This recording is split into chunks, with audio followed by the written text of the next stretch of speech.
Okay, so the water already blocked now, the ice, because the heater, you see the heater, not enough cold, so we need to change the heater.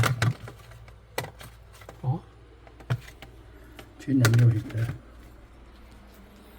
Before change the heater, we need to do defrost.